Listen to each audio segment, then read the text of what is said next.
Hello everyone, today we are going to learn basic Ansys Spaceclaim tutorial how to remove fillet. So you can create new design.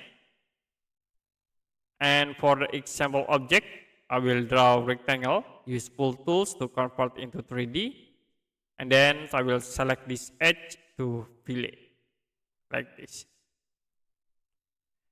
Now, if you want to remove this fillet, we can use the Pull Tools again. Move into fillet in face, click, hold, and then you can move to erase the fillet, like this. Okay, we'll select again at this face, click, hold, and then you can move to remove the fillet. Okay, that's it for basic Ansys Spaceclaim tutorial, how to remove fillet. If you have any question about tutorial, you can comment below this video.